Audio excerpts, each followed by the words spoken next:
and B12 vitamins and crack cocaine. Oh, no. Well, okay. Maybe not the crack cocaine. No crack cocaine, but B12 vitamins and a Ghost energy drink, and then the ADHD on top of it with 4 days of insomnia. Right. Yeah. So it's like, okay. Oh, it's like, so it's, it'll be a typical Friday. This is going to be a great show. Good morning, everyone. It is August 11th, 2023, and this is the Ragin to the Vlogs. I refuse to believe that this is August 11th. I can't. Dude, stop! You're bumming me. We can bitch about time passing. Yeah. Once I come back home. That's but for true. now, I just wanted to kick back up because in 4 weeks I'm going to touch your butt. That's true. Yes. What? Is that consent? What? No. Wait. You ready for this? Absolutely not. But hit it.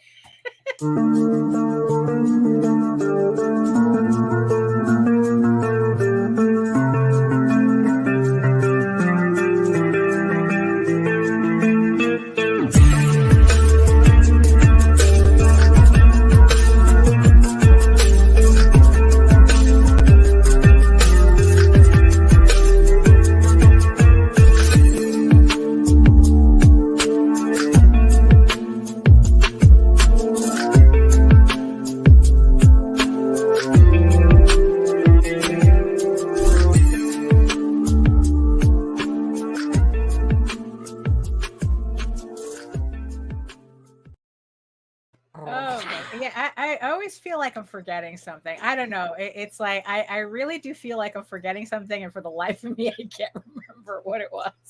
That's all right. We'll figure. We'll remember when we need to remember, I guess. And so, hello everybody. Welcome to another edition of the Ragin to the Vlogs show.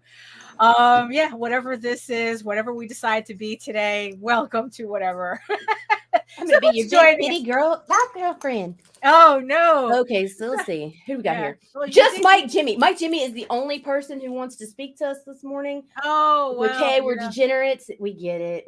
I know. I know. Look, they're just some days. they're just some days. But it is nice to see the triumphant return of Mike Jimmy after he got a bionic arm. Joseph. Or whatever it is that happened to him. Because the hospitals in the Netherlands are supposed to be very advanced. No, we're gonna have video. No. Yes, we are. We're gonna squish Nita right here. I'm telling you, Nita's not gonna fit there. Nita's got some fucking you know that song, Fat Bottom Girls make the world go round. Well, they make the world go around. So it's like, so we're gonna squish you in right here.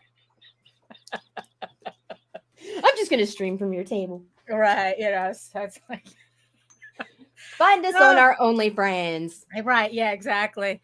Oh my goodness. So welcome back, Mike Jimmy. He hurt his arm. He actually just hurt his arm. It looks dramatic because he had a cast. I guess he was in a cast for a couple of weeks. Yeah, he was in like a soft cast. Now he's kind of in a sock thing while he regains mobility. They kind of gradually let you get back to, because if you don't want to overdo it. Right, yeah. So it's like the doctor said that it's okay for him to go back to drawing again because he needs to build up I guess like his nerves or something, or the sensitivity of his arms or whatever. But you know what? Look, he's drawing again. He's back on the air. He just did hung on animation episode the other day. And he just got back from a con where he sold out of the hard copies. Yeah, I know. It was very exciting. That fucker flew out. Yeah, very exciting to hear. So it's like, so so he's back to working on the animation as well. So yes, and Joseph, I saw that Joseph just joined us in the chat as well. And yes, I see you, my beautiful eyeball people, watching us from regions beyond. And it's actually me too. Hashtag me too, Mike Jimmy. And if you are watching us from Facebook, if you're watching us from Twitter, come on over to YouTube. Join the sexy people in the chat. Come massage Mike Jimmy's arm in the chat. However you do that. Because Facebook has a tendency to act up, and Twitter doesn't even allow us to see your comments. And LinkedIn is just LinkedIn. We're not sure what that is, but as long as they let me stream, I'm going to keep doing it. exactly. You know, it's because like, then if YouTube fails, hey, we've got a backup. Yeah, it's like, well, yes, LinkedIn is, I think it's like the number 2 largest social media platform. You know, Facebook is number 1, so LinkedIn is number 2. I didn't even know that. So oh well. So yeah, so I guess might as well get the show officially started. Hello, everyone. My name is Daphne Lage, and I am a cartoonist, illustrator, and comic book artist from New York. I have been self-publishing comics since 1992, and you know what that means. Emotional damage. As always, and I am known for the furry fantasy adventure Tall Tales. I gotta get in the brand folder. Oh no! Wow. There we go. And hello, David. Welcome. I'm going to get my shit together. You did warn us. After all. I am known for my furry fantasy adventure, Tall Tales, which, if you are the one person waiting for your sketch cover, I'm going to be working on it this weekend, and I should have it out by Monday, officially completing the campaign for Tall Tales, or so I thought. Thank you again, everybody who supported the campaign. And speaking of campaigns, I am also known for my mature audiences, medieval fantasy drama Eagle Raven, Heir of the First Unicorn, on Kickstarter right now. And it's officially 3 weeks, has 3 weeks left on Kickstarter. So if you haven't picked up issue 7, what are you waiting for? I put up the first of the stretch goals, which is a rather sexy art pinup, the art print that will be unlocked when we reach 3K on the campaign. So $3,000 unlocks an art print that everyone is going to get. Both physical and digital backers will get digital backers will get a PDF of the print. Physical backers will get the actual print. Yeah, and it's just like 3 weeks left for the campaign. Thank you so much, everybody who has supported so far. And in the meantime, you can read both my comics online at Tall Tales, TAILS online.com, and egoworks.com, EGOWORKS. And also you can check out all my videos on how I make my comics here on YouTube at my channel, Daphne Lage Art. That's LAGE, which also simulcasts through the Indie Comics Network. So make sure you like, subscribe, share, and hit the notification bell so that you get notified whenever any of our shows go live. And to tell you more about Indie Comics Network, here's Nita. Yes, it's Indie Comics Network. It's a channel on YouTube. My Google account owns it. And yeah, there's like all kinds of stuff, comics, whatever. Right, and lots of draw streams, marketing, networking, whatever. Yeah. If it's about indie comics, it's over here somewhere. Yeah, exactly. And it's like we're just about putting out a show once a day. Yeah, almost, right? Actually, let's see. So we're actually putting out multiple shows a day, except on Saturdays, because I haven't found anything that I felt like taking out my one day off. Well, you know what? We're about to have 3 shows running on Wednesdays. We've got 2 going to be running on Tuesdays. We've got 2 on Thursdays, 3 on Fridays. Yeah, it's going to be busy. Yeah, so you're gonna find something, and you know what? People have better things to do on Saturday anyway than stay home and watch a vlog. So. Right. Oh, hello, John. Hello. Yes, John was at a convention. I think it's like May the North be with you, which I think is like a Star Wars convention, and John Celestri got to bask in the glow of Boba Fett. Good morning, Mr. Rainbow. Hello, Mike. Welcome. Good morning. Hello, welcome. Yes, and remember, I will be at Baltimore Comic-Con on September 8th to the 10th, 2023 at the Baltimore Convention Center at Baltimore, Maryland. A lot of us are going to be at Baltimore, it seems. I know, I'm so fucking jealous. It's like, why didn't I just fucking come up a little Well, because we didn't think of Baltimore Comic-Con until the last minute. That's why. So it's like, damn. If so the next time you come up, we're going to have to schedule it with Baltimore Comic-Con. Oh, and speaking of changing schedules, you know what, Daphne? What happened? They didn't shorten the trip anymore. But when I started communications with American Airlines, for some reason, altering my fucking outgoing flight to fucking Philadelphia was going to fuck up my return trip from JFK. Oh. So Oh, and the kicker is if I wanted to make the fucking changes to the schedule to where I arrived 12 hours earlier and left a day later, they want a Right. full $500 fucking dollars. I'm like, you can suck my nuts. I'll figure Wow, something that's out. yeah. It's like We're gonna make it work. It's Yeah, gonna we're be gonna- we're 3 gonna make days of heated passion and just That's whatever. true. That's true. Actually, just a lot of Thai food and just watching TV, probably. Thai food and TV works too. Yeah, you know. We can 'Cause, Netflix and chill. Right. Yeah, exactly. So, yeah, because Nita had asked me, it's like, oh, do you have any Thai places near you? You know, that That's we what I could want. we could just order, you know, and it's like not go, you know, like not go. Because I tell her everything here is within walking distance. Whatever you want, there's something within walking distance. And she goes, oh, you know, do you have any Thai places, you know, that maybe we could just order from? And There was like 100. and I go, I don't know. Yes, like so I Google mapped it, and yeah, and it's like within like walking distance is probably like 100 at Thai places, you know. And it's like, oh yeah, I don't think we'll have a problem, you know. But first things first, you will have truck falafel. Oh yeah, We will absolutely. have truck falafel first. It's on the agenda. It's on the agenda.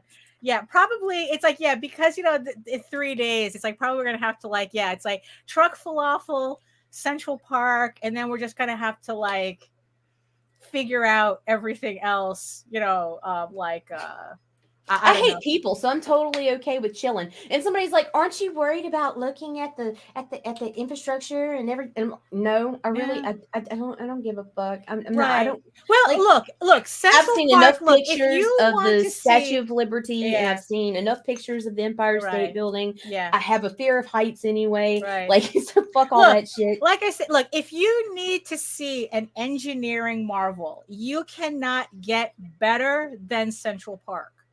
Central Park is an artificial park in the middle of Thank Manhattan. you. Which is far more everything, impressive than a skyscraper. yeah, everything about Central Park is manufactured. It really is an engineering marvel that they were. So you know what? If you want to see, you know what? If you want to see engineering marvels, we will see Central Park. I want to find Balto, Alice, and Yes, Strawberry Fields. Yes, look, and to tell you the truth, I think I've only seen Balto once. We've seen the Alice in Wonderland, but I've never seen Strawberry Fields, and I fucking live here. You know, Sweet. so yeah, so we're definitely because it's like usually it's Jose that knows where the Alice statue is, because when he was younger he used to walk Central Park at night with his friends, you know, back when you didn't do that. Thug life. Exactly. So so he knows pretty much like, you know, like where everything is in Central Park. So yeah, so we got that good. You know, it's like, look, if it's good enough for John Wick, it's good enough for you. Yay. Yeah, and speaking of Baltimore Comic-Con, as you can see in the background right here, so I am still slowly putting together stuff for my booth. So this is like a cheap nightlight that I found on Amazon. My goal eventually is to have one of these custom made, because I would love to get the trucker girl Eagle Raven as one of these lights, but not right now. So the closest thing that I got was this nightlight. So what I'm going to do, and I bought some like fairy lights too. So this weekend, which I will be recording, I will be putting together a mock-up of my artist alley table with all the tchotchkes on it, Nice. just so I can make sure I'm not bringing too much with me. Right. I am going to be technically by myself, although Jose is making plans to show up on Saturday and Sunday of the show. I'm going to be there a week earlier, so that, you know, so that's why.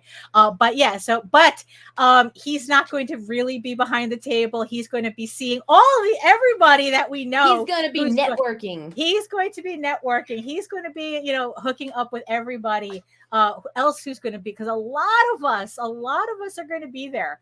Oh my God, I hope the fucking cards get here in time. I can ship you some. Right. Yeah, exactly. Yeah, you can do that.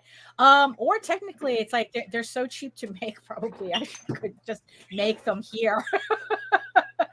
put the QR code on the back. Oh yeah, we were just talking about QR codes too, because we were just saying that like we made business cards. So Nita's going to have business cards printed on her end, so she could take them to her local comic book shops, so they know about the show, the channel or whatnot. And I was talking, because she was saying that it's like, but she wants to carry around cards herself, because every time like she wears a shirt like Roadkill Rampage or something, people are all like, they're icebreakers, right? But yes. She says whenever she wears an Oswald shirt, people are like going, "What is that?" It never fails. I always, even here in the swamps, there's dorks that are just waiting. And wouldn't it be great to have an available QR code to be like, hey, nerd, here you go. Right. Yeah, exactly. Yeah. Right. So, and what's funny is that that's exactly what happened. Whenever we go to Disney, Jose always insists on wearing Oswald stuff, to the point where I had a magic band custom made for him on one of our trips that was an Oswald magic band, not Oswald the Lucky Rabbit, but Oswald, Jose's Oswald on the magic band. And without fail, people are going, "What is that? What character is that? What is that?" And this last time, it was so funny because all the cast members kept stopping him. What is hilarious. That? And then when he would say, "Oh, this is my web comic," and then their eyes would light up, And it was just like, next time we're going to have cards made. This is ridiculous, because it's like, people are literally stopping you, and you don't have a way of like, because it's like, and then Nita had said that it's like, it's like she's going to put a QR code on her phone, like a little sticker. And I go, oh, I think Visenia said that she does that too. She has a QR code on the back. Fucking brilliant. On the back of her phone. So it's like, so it's like, put a QR code. Like I have my own sticker here, but if I put a QR code to the website, there, it's like, just like, oh, what is that? It's like, oh, well, if you scan the QR code, you can just go straight to my website and you can read it there. Right. So I mean, it's just funny. But the Disney ones are really funny, because I told Jose it's probably because they're so used to seeing everybody pretty much wearing like Disney shirts, that when they see something that does that doesn't match that, it automatically stands out for them. It's like, oh, what shirt is that? What character is that? And it's like, and no, it's just really funny. So it's like, so probably, I'm going to have to make like Oswald cards with QR codes on the back, that it's like, this is what it is. And also making stuff, other things that I've been making for the convention. Like I said, it's the reason why I have to kind of like build this table setup, so that I know it's like, because there's coming a point where I think I'm doing too much. I think there's too many shoes. It's better to oversell than undersell. Yeah, because there was a post that actually, let me talk about this first, because I think that this, except on social media, don't oversell on social media. People will unfollow you. Right, that's true. But on the floor, do as much as you can. Get as much as you think, beyond what you think you need. Right. And then when you get there, or when your practice set up, you can start making stuff fall away. Right. Yeah, exactly. That's what I want to do. Because like I said, I'm going to be essentially by myself. So I want to make sure I'm not carrying too much stuff. Right. The books I'm set up. I have all the books that I'm going to take with me. But like the rest of the display, I don't know. Like I said, I kind of have a feeling I might be overdoing it or overreaching. But, it's like, look, we're gonna see this weekend. So one of the things that I did was I was at Staples. And of course, they have all the school supplies out now. So they had like this mini magnetic board, this magnetic and also dry erase board. And I thought that it would be really good to have something like that for my magnets. So what, so originally it's just a regular board. So this is kind of like the size, like 10 by 5.5, because the other ones are a little too big and I wanted something a little smaller. So what I did was, so the original board was like pink or something, and it said notes, but they don't sell these plain. So I wanted something that would match kind of like my branding, like, so it matches my business cards and my signs and whatnot. So what I did was I laminated a printout of kind of like my branding patterns and colors, and then just taped it onto the magnetic board. And as you can see, it works just fine. The magnets still, now it's like it's kind of like my signage branding, but the magnets. Put a single drop of super glue on the back of each magnet, though, or there will be no magnets left by the end of the convention. Well, that's something that I'm still, I'm still like kind of that way. If you single drop, it makes it hard for somebody to just grab them and snatch them, right? But it also makes it to where you can take them off and redo right it. Yeah, okay, that's right, because like for my sample, so here my sample buttons, I had to get like these little, they're not the ones that I wanted, because it's like the ones that I wanted are the smaller button ones, the ones that kids keep eating. So but it's like if I buy them on Amazon, I'm going to get like too many. I don't need that many. Morning room. So I just got like a pack of 6 from Staples, and then it's like, they stick to the board, and then it's like, the my buttons are just going to be there, and then I'm just going to put a sign, the price sign there. But I was rather pleased with how it came out. It's like, oh, okay, now it's like it's going to match the rest of my table. So the stealing part is something that it's like every time, I've been watching a lot of these videos, and everyone mentions how it's like, like at conventions, people are just being like completely ratchet. All right. Okay, so here's the deal, Jake. Okay, what, Jake? What? I kind of don't even want to know, but do tell. Because like my stance is still the same on AI art. It's bullshit. But just like the fucking trolls, I think that the more we keep acknowledging it, the more these motherfuckers want to take off and use it to come up with these straw man arguments. It's a constant fucking battle. It's like, you know what? I'm just done. You get no attention. We're human artists focused here, 100%. I'm done with the fucking Facebook battles. I'm done with the fucking Twitter wars and but shit. It's okay, Nita, because it's like when artists are forced to use AI in our workflows, all of when these actual losers, artists are forced to use AI, you guys are think fucked. there's somebody. Yeah, it's like you guys are getting shoved back into your holes anyway. You're going to go back to being the nobody hacks. You technically still are right now. So so also another type of sign that I did. This is the point where I thought, okay, maybe I'm going a little overboard with this, but you know what? I'll find out. In the is this the maths one?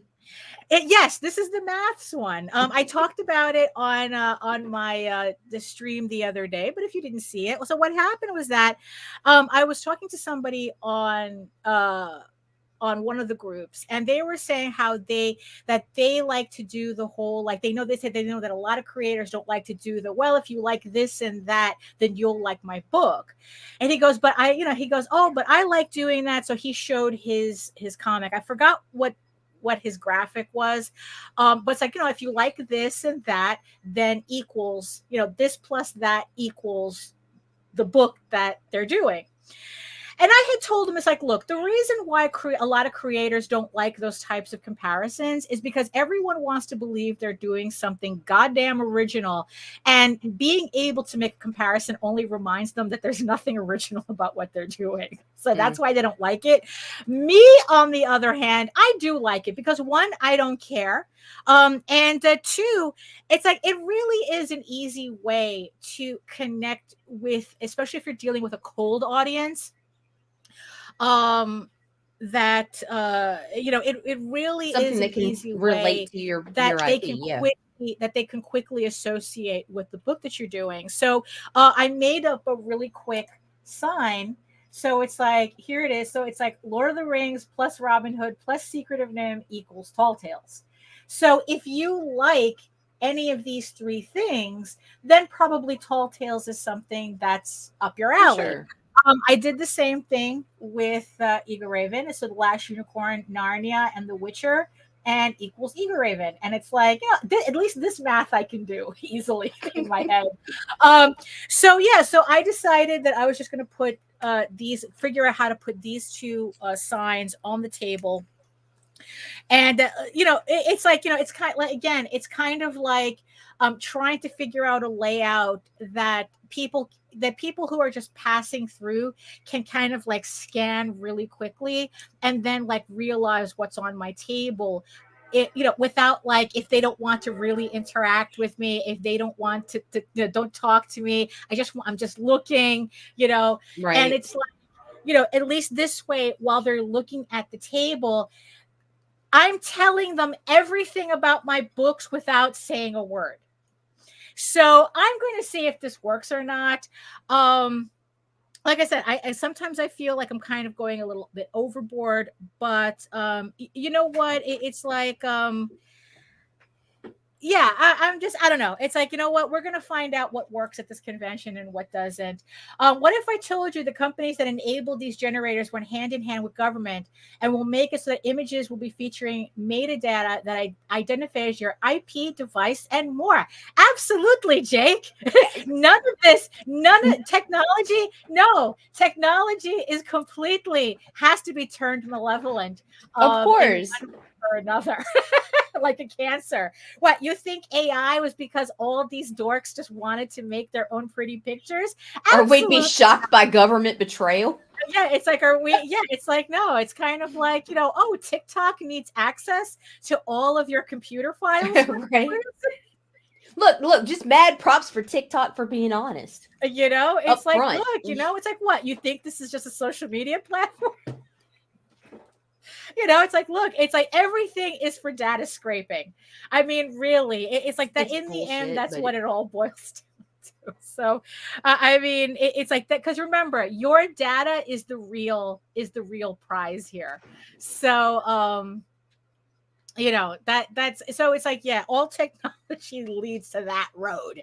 So, so remember that. Yeah, that's true. I mean, it's like, is it? I mean, it's aggravating. It's frustrating. It's infuriating, but it's like I've stressed out to the point where it was like I was getting in these fucking rage battles with people online. No, and it's like, what the fuck am I doing? Exactly. You're just giving attention to these, not only to these losers, but to this technology that they're desperate to spread. So you know what? It's like, look, just because something is inevitable doesn't mean you have to open your legs wide for it. Okay. Right. And it's like, boy, there's a lot of hoes out there. That's for sure. Yeah, there are a lot of hoes. Like the hoe I was fighting with yesterday on Facebook. Like, it's like I went to his Kickstarter. I know why he's a proponent of AI. Well, right, yeah, because it makes sense. He completely sucks. Yeah, because he sucks. So the conversation that I had about him. Hey, hello. I guess, because Nita makes up the topics before I even can. I only know what the topics are by the time. It's only they're not topics; they're placeholders. They're placeholders, and depending. That's true because I changed the title after the show because we never know what we're gonna do. That's true. Yeah, we never know what we're gonna talk about. It's clickbait. Yeah, I know. Look at y'all all coming over here to watch this. Right. And then it's like, and then you stay listening anyway because like, oh well, you're actually saying something interesting. I hope, So, or either that, or we're just being completely nonsensical and you're listening anyway. So I don't know. People love a good train wreck, Daphne. Yeah, that's true. Yeah.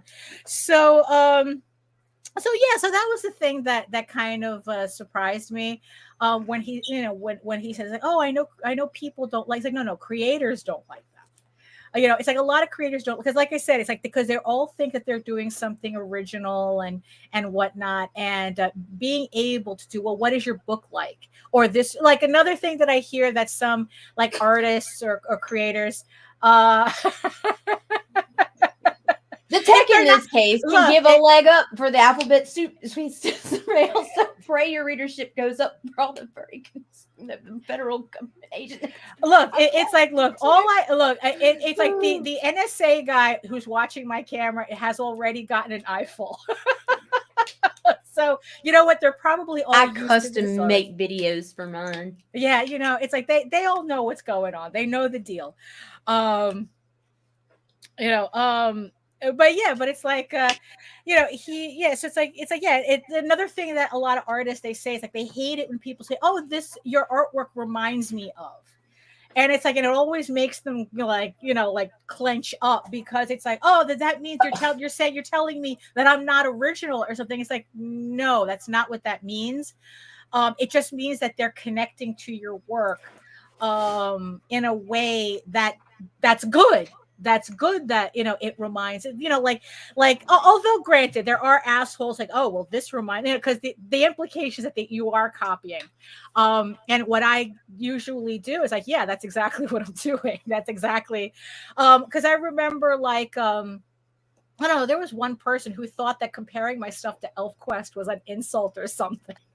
I don't know. It was very strange. And I said, oh, it's like, and I was just like really excited. Like, oh, thank you. That's exactly, it's like I used to read a lot of it. A compliment of the highest order. Right. Dude. Exactly. And it kind of threw him off because I guess he was expecting me to it's like, oh, how dare you compare me? And it's like, no, that's what it is. It's like, this is what, this is ElfQuest birthed me. Yeah, exactly. I mean, this is what, makes the basis of my work. It's like, look, it's like nothing we do is original. It's how we execute.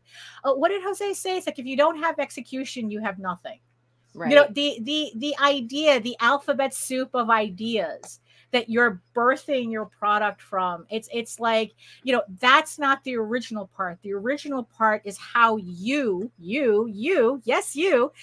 tell the story, how you execute the story. If you don't have execution, who cares? Why bother? Right. So that's what, that's kind of, where you're supposed to oh yeah, no, absolutely. It's the tone, really. And with this particular guy, yeah, his tone, he was trying to be insulting, and it was just like, you can't. It's like, if you tell me my stuff reminds you of something, especially the peonies. Yeah, especially, if it reminds you of animation, if it reminds you of whatever, it's like, you know what? That's the point. That's the point. I always said that my books are all about, it's all about bringing together everything that I love in my childhood and making these stories kind of like giant Easter eggs. It's like, you know what? I want you to find the references. I want you to find the Little Mermaid in Tall Tales. Right. It's like, I mean, yes, Ariel is in Tall Tales, a billion points to everybody who can find her. I mean, it's like, that's, billion points have no cash value, by the way. That's true. Yeah, that's true. It's like, that's the point. For me, it's like, yeah, I want you, because in the end, it's like, that's how we connect to things, because they remind us of something. It's kind of like, it's kind of like, I'm trying to latch on to people's nostalgia, kind of, but it's like, look, it's my own nostalgia too. So right. We're all in this together. And it's just kind of funny how it's like, so she wrote the title, like Indie Comics and Delusions of Grandeur. And it's just like, all titles are loosely based on fact, though. Well, that's true. Usually there's something going on that's kind of like, triggering these particular thoughts. But in my case in particular, it's like,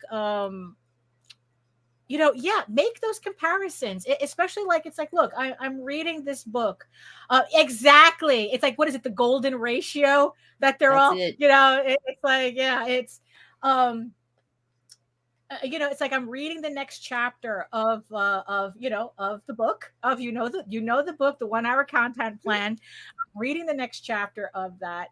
And it's like, yeah, and it's like, and it really does ask you, it's like, how to connect with people. How do you connect with people? It's like, if you're not, and in my case, the way I'm interpreting, because her main question, because she mostly does like blogs or something, like her question is like, what problem does your audience have that you're trying to solve? Right. So technically that's kind of not the question that I'm asking, because it's like I'm more like, okay, this is more entertainment. What I do, it's like, yes, I have, I have a lot of tutorial vlogs or something, but in this case, again, what I'm trying to do is I'm trying to attract the cold audience. It's like, how do I get people who aren't looking in my direction to look in my direction? And one of the ways to do that is appeal to their nostalgia, appeal to their interests, and appeal to their nostalgia, especially when it comes to entertainment, because that's what we're doing, right? It's like, well, look, we're not curing cancer here. We're not doctors. We're not building homes for humanity. It's like we're selling comics. So how do we get that attention? So my appeal is to what they like that I like as well. Right. So it's like, look, and appealing to that nostalgia. It's like, well, if you do like if you do like Lord of the Rings, and you like kind of furries at the same time, then maybe Tall Tales might be something you'd really enjoy because it combines the two.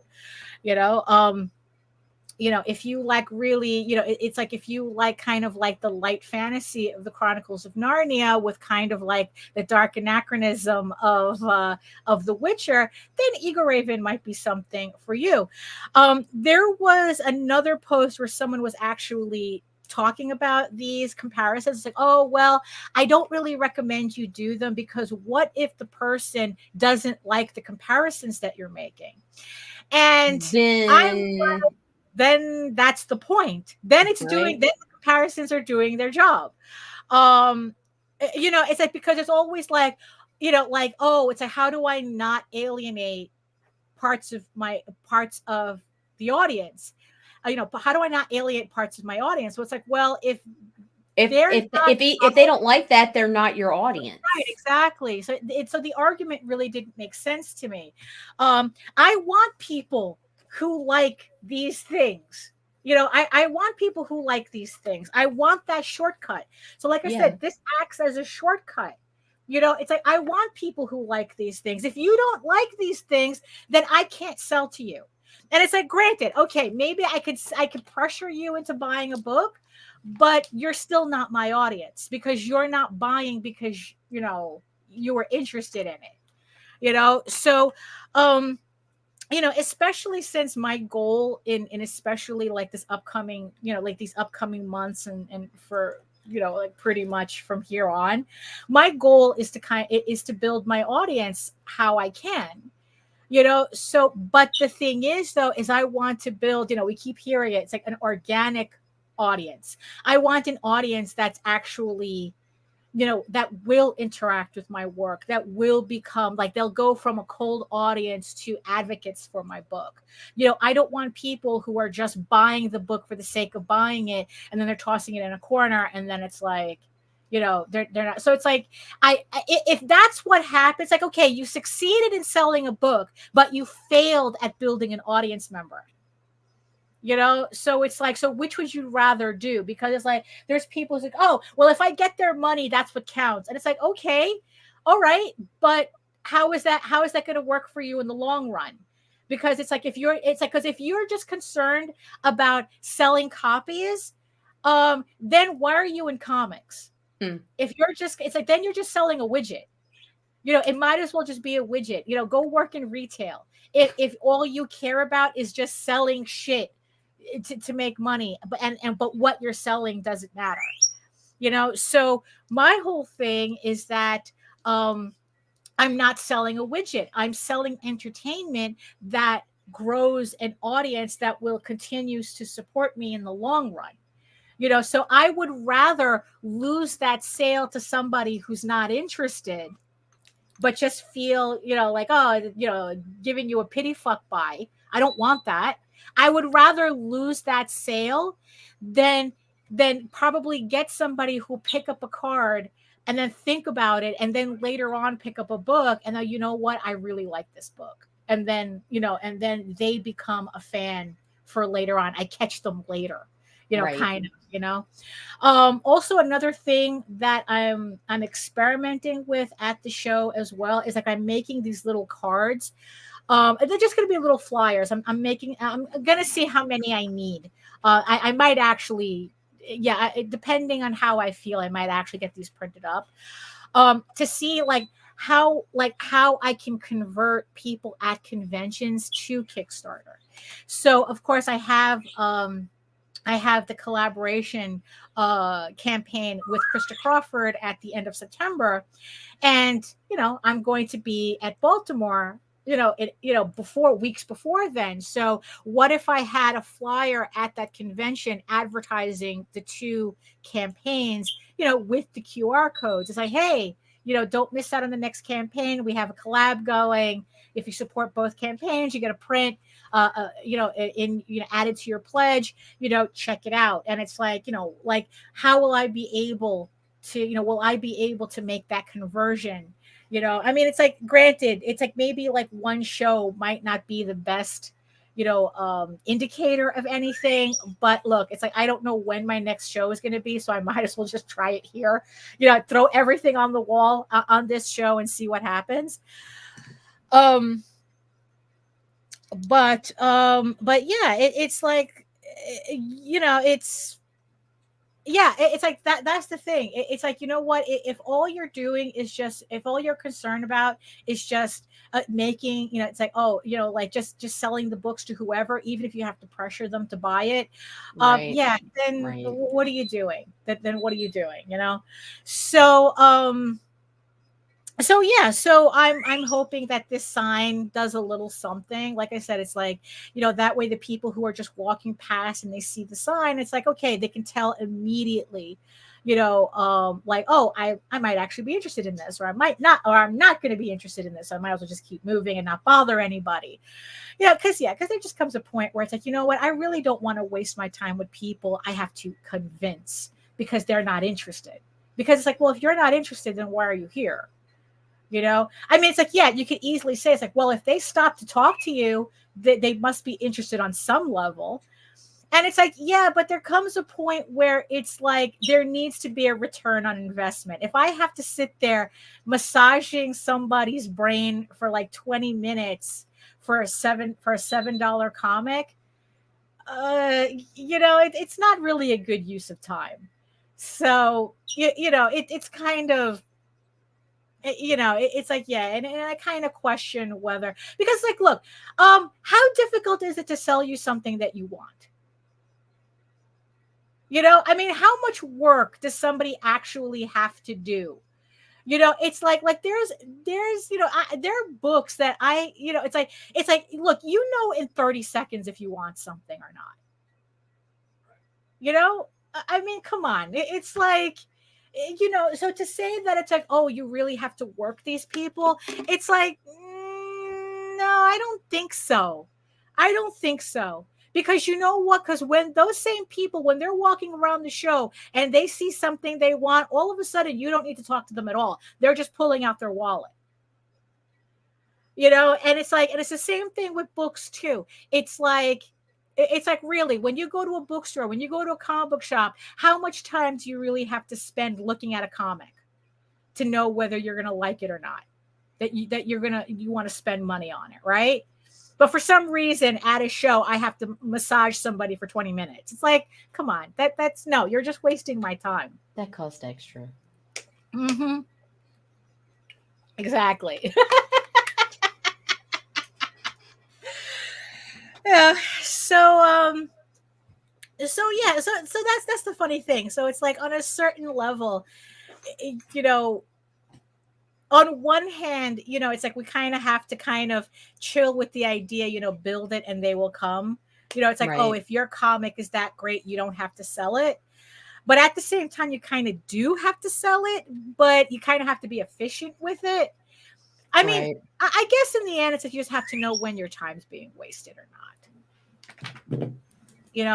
That's kind of the thing that really boils down to, because you should be able to put your book on a table, have nobody on the table, nobody at a table, and people should be able to look at that comic and decide very quickly whether they want it or not. Like I said, you go to a comic book shop, you know, you got hundreds of books on the shelves. Are you really going 20 minutes through each one of them? Oh, I don't know.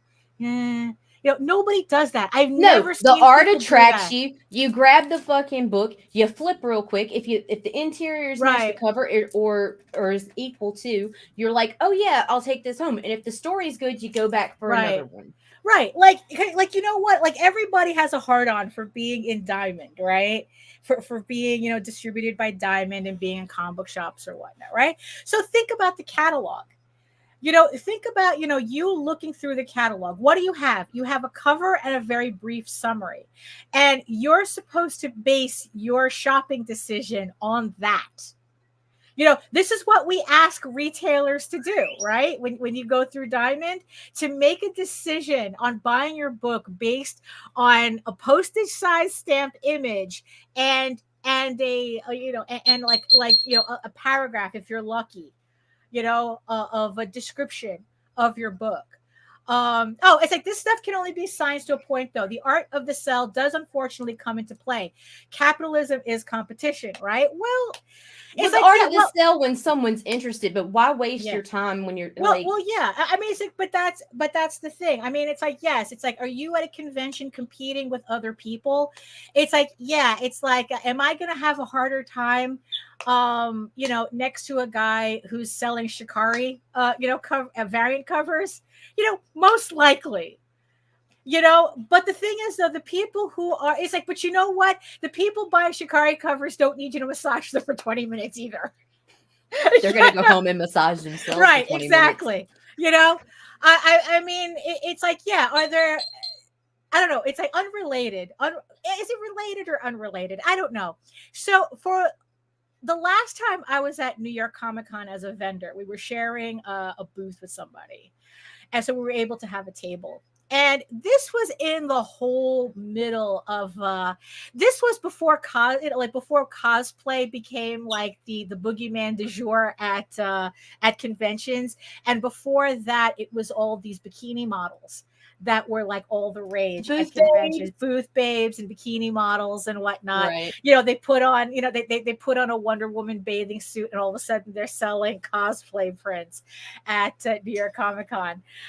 So this was when, you know, booth babes and bikini models were being blamed as to why nobody was making money at conventions, right? So I had my table. So I was at the table, and right next to me was one of these girls. Like literally, it's like if you could touch a butt, that's how close we were, you know? It's like I was standing here. She was standing right there. We were literally right next to each other. And I'm like, oh my God, this is going to be a rough weekend. You know, I mean, because it's like, you know, she was like one of these skinny little things with the halter tops and shit, you know, and it's like the whole thing, right? Well, here's the funny thing. That bitch was hustling harder than I was. You would think that, you know, it's like having half naked pictures of herself on the table would be an easy sell. No way. There was not one moment that this woman was not hustling her ass off. Like, talk about massaging. No one turns on harder.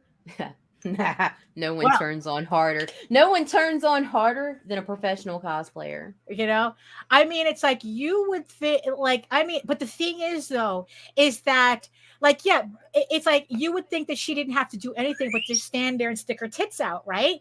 No. It was not that easy at all. They worked those floors. You know, she even was selling like top loaders. So if anybody with a poster was walking by, she would start waving top. It's like, oh, I have a top loader for you. I sell top loaders. Like she was hustling. But the thing is, though, there got to a point where like even I was like, holy shit, you know, this is a lot of work. I mean, because the type of people that would come to her booth actually began to piss me off. grimy fuckers that wouldn't buy anything. Right, exactly. All she was like, she was hustling because she had to work around those guys. That all this, again, these grimy motherfuckers who just come to the table, poke at the pictures, but they want to talk to her because, oh, her pretty girl talking to me. You know, like, and there just came a point where I wanted to lean over and say, either buy a fucking picture or move on. She's never gonna date you. Stop it. You know, I mean, it was just like, you know, like I was on her side by the time the convention was over. I mean, and it's like, really, and it's like, and it was at that point that I realized, you know what, none of this comes easy. No, there is no easy way to do this, you know. So it's like, yeah, it has to be, and it's like, and think about it. It's like I'm sitting there watching all these guys waste her time, right? You know, because it's like she's really, really trying to get them to buy pictures, and all they're doing is that they're just hurrying at her, you know. Right. You know, the entire time they just, you know, they're just completely being, like barnacles on her table, you know, and it's just like, you know, and it's like, look, it's like for every one of these guys that hogged up her booth, you know, it's like you could see her losing, you know, people who probably would have been interested, but they couldn't get to the table because you had these dudes wasting her time. So it's like, so that's kind of like how I feel too, you know, with shit like this. It's like, you know, yeah, I want to, it's like, if I have, it's like, yeah, it's like, if you can't come to my table and decide really quickly that you want this stuff already, and mind you, I am trying to make it really easy. Now, here's the thing. If somebody asks me with genuine interest, hey, what's your comic about? What's the age range? It's like, you know, like they have questions like that. And you know what? If you've worked in retail long enough, you know how to read these things. You know when a person is actually just is wasting your time, or if they're actually interested, but they just need more information. Right. You know, and it's like, yeah, and it's like, so that's, you know, I'm not saying I'm not going to talk to anybody, or if I feel like if I'm talking to you for, you know, when you're talking to somebody for too long. Right. You know, it's like, you know, let's just put it that way. You know, when you're talking to somebody for too long, and it's like, and you know, at that point, they're not going to buy anything, you know? And, you know, it's like, because remember, it's like, you know, these people are pretty much just hanging out. Their time, they're spending all day at the show. So it's like, you know, they can do whatever the fuck they want. They're not in a rush to do something. But the thing is, though, we're there to work. You know, where it's like, you know, yeah, we're selling entertainment, but we ourselves, it's like, he goes, that's kind well, of, I figured we were on the same page. Yeah. None of this is easy. So much so. I was reading the rest of it. Sorry. Bring it up. Yeah. So much so that on many occasions it affects this. It does. It absolutely does. Self-esteem. It does. Because it's like you get enough of these people wasting your time, then you start thinking, why did they feel that they were able to do that to me? Why did they feel that I was somebody to do that to? You know, it's like somebody who's obviously wasting your time. You know, I mean, it's like, yeah, and it's like, yeah, and it's like, you know, and look, nobody wants to not sell books at conventions. No. You know, it's like, no, we want to sell our books at conventions, but also it's like, yeah, we want to feel like we're selling to people who actually want our stuff. You know, it's like, you know, you go to Home Depot, they're not worried about whether people want their stuff. They know people want their stuff. Right. You know, they know, you know, the people who buy a mousetrap because they need it. You know, they buy the roach spray because they need it. You know, it's like they buy the lumber because they need it. They don't have to convince anybody of anything, you know, but with us, we're selling entertainment. Like, you're flipping through Netflix. How long does it take for you to decide to watch something? Sometimes I've watched the scroll more than the actual program. Right. Yeah, exactly. You know, like, you know, it's like, you know, and it's like, and they throw up the but the thing is, I was like, what does Netflix do? They put the trailer up, they put the description up, they even put like the little stars so that I was like, well, other people like this. They even I does Netflix does it where it's like, oh yeah, they do. It's like, you know, because you watch this and recommended this, for you, you might like this. So they don't always get that right. Well, that's true too. That's even true close too. Sometimes. But the thing is, though, it's like a kind of, you know, I mean, it's a shot, right? Well, look, dude, I've got a screenshot. I know I'm distracting, but I've got a screenshot of it recommending. I watched The Human Centipede, and because I watched it, it suggested Veggie Tales. Oh well, well, yeah, that is kind of weird. It's like, bitch, you need saving. All right, go ahead. Sorry. Right? Yes, yeah. So I guess what I'm trying to do, I'm trying to say, right, is I'm trying to turn my booth into a Netflix crawl. Well, I mean, you know, it's like how do I kind of like, yeah, it's like, how do people who come to my table, like, how do they look at the stuff on my table and be able to make a decision, you know, and not feel pressured by it? Because it's like, you know what, it's like, look, it kind of goes both ways. Just like, you know, you don't want people wasting your time, you know, talking about your book and then they walk off anyway, right? You know, I don't want I don't want it, like, I don't want to be a hard sell either. Right. You know, it's like, look, I'm trying to lay it all out on the table. Make this as easy as possible for everyone involved. Possible. There's QR codes on everything. You know, it's like, you know, it's like, if you have any questions, feel free to ask. You know, I'm the artist, blah, blah, blah, whatever. Right. But it's like, the idea is to kind of like, yeah, just make it easy for the customer to know, you know, to like, okay, yeah, you know what, I think I'm gonna like this. I think, see, I partner with folks who have more merch than I do and more issues with books. I find it hard to stand out often. It's demoralizing. I try to support my homie, but it's still demoralizing. No, it's true. No, it's true. It's like, look, I'm not saying that doesn't happen.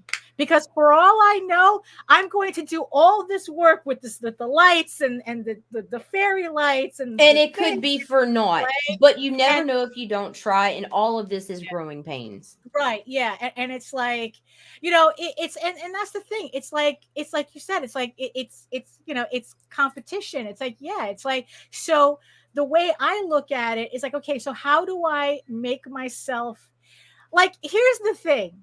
If you're walking, like, I don't like walking through Artist Alley because I don't want to get the hard sell. No, you know, it's kind of like, I can't look at people's work without getting the hard sell. So what do? I avoid Artist Alley completely. So if everybody in your row is doing the hard sell, who's going to stand out? Right? It's the person who's leaving everybody alone. You know, again, it's kind of like going back to the Oswald shirt. If everybody is wearing a Disney shirt, the guy wearing the indie comic shirt is going to stand out. Yes. You know, and people are going to ask, what is that? You know, so yeah, it's kind of weird. It's kind of like, yeah, so it's like I'm trying to use like a Netflix model for my table. And it's kind of like, well, if everyone is if a lot of people are scared off by the hard sell, what's the opposite of that? You know, it's like, because, right, you know, it's like, you know, speak softly and carry a big stick kind of thing. You know, it's like how it's like, could I attract people to the table, you know, without feeling like I'm pressuring them?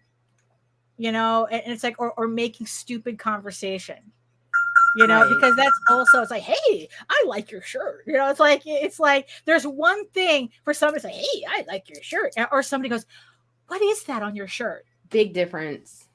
You know, what is that? You know, it's like, you know, so it's like, yeah, there's a big difference. You know, I mean, to have, and you know what is that? And I remember, like, there was one San Diego where I was literally like, there was so many strange shirts that I was seeing that I probably had like a whole roll of photos just of people's t-shirts because they were so funny. The one in particular, this was at San Diego, where these guys were walking past, and I'm like, oh my God, your shirt is incredible. And he lit up because it was a shirt of Marilyn Monroe as a gangbanger, like with the tattoos and the band. It's like, well, we were in California, so that type of imagery means a little something different over there than it does here. So, so it's like, so he was like all excited to show the shirt. I don't remember if he bought something, but you know what? At least, for that split second, we were both excited about something. So I hope, so it's like, so I hope that he at least, remembered my table that weekend because of that, so, sometimes it's the little moments, it's like, yeah, okay, nothing happens, but you still had a good time for that 30 seconds and, and everybody moves on.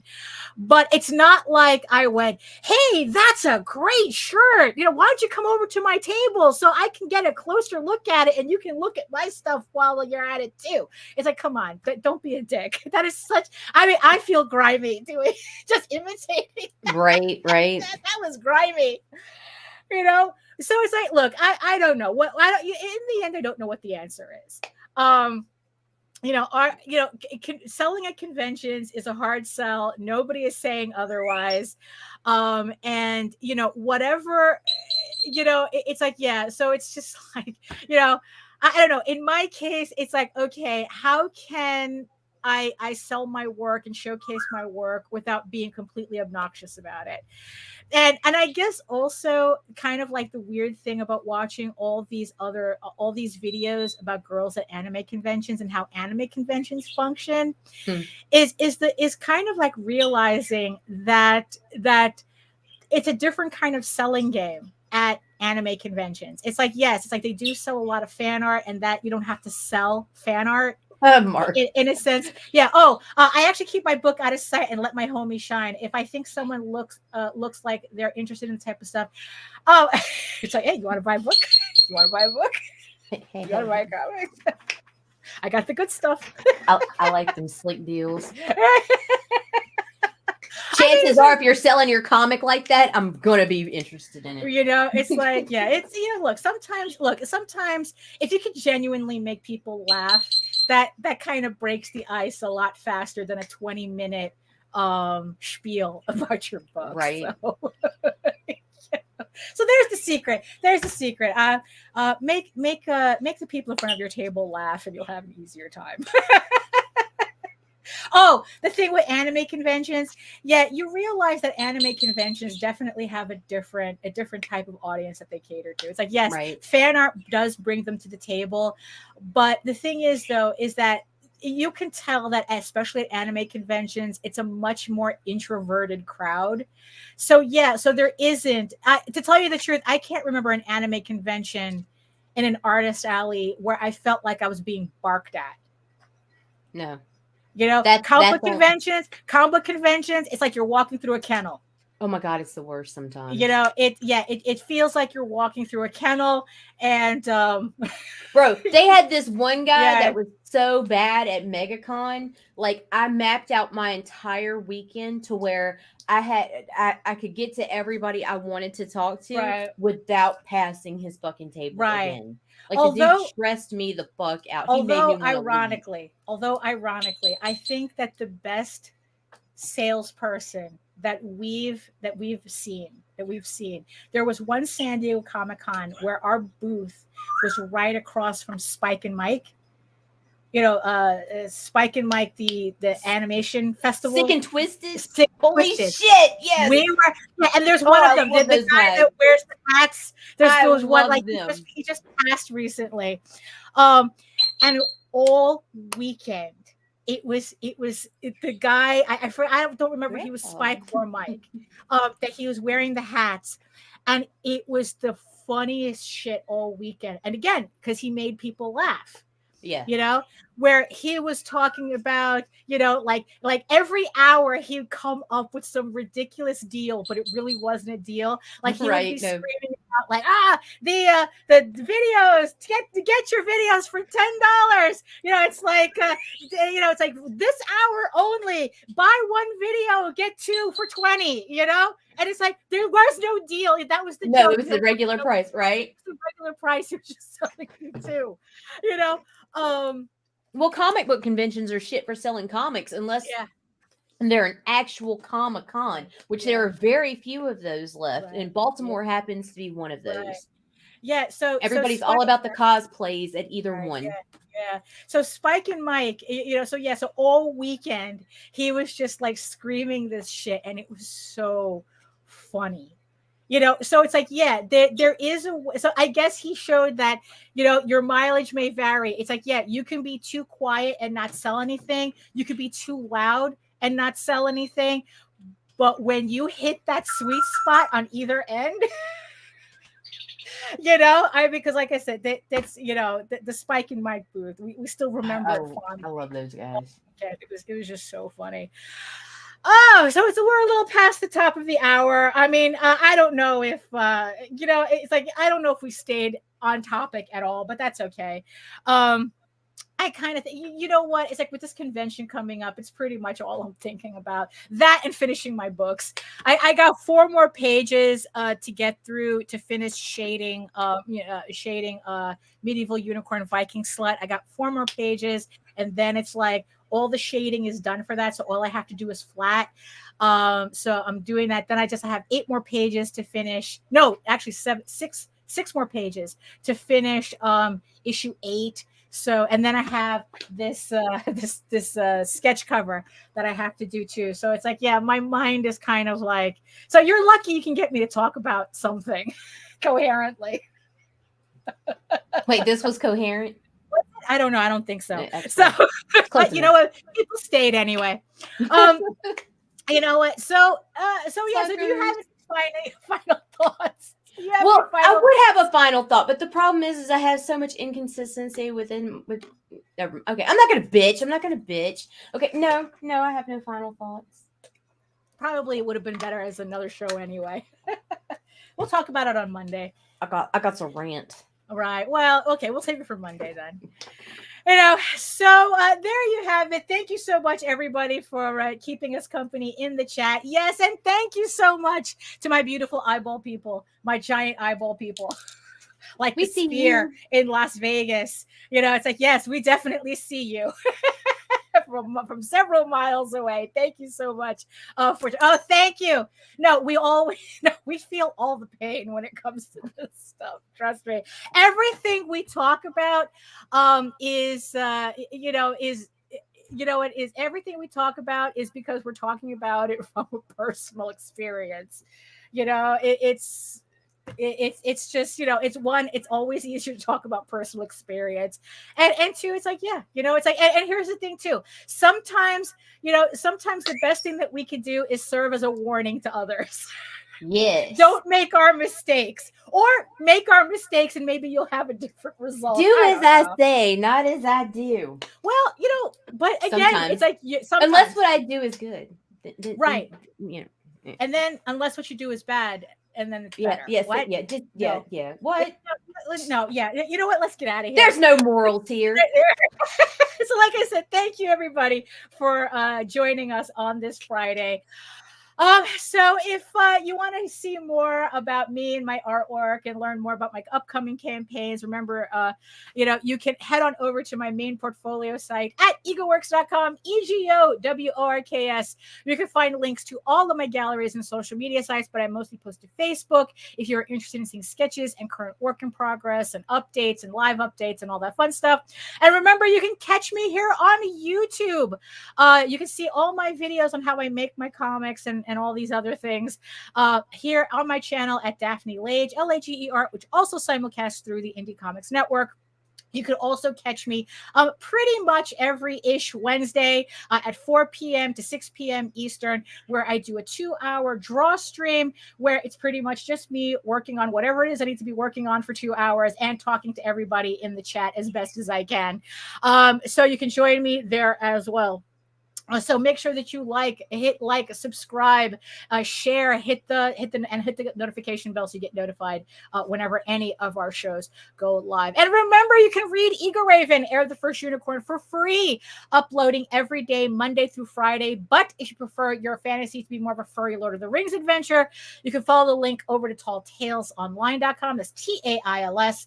And not only can you read the first 20 issues of Tall Tales for free, you can catch up on the latest story arc, Tears in the Mother, which is also currently uploading Monday through Friday. Remember, Eagle Raven issue 7 has 3 weeks left on Kickstarter.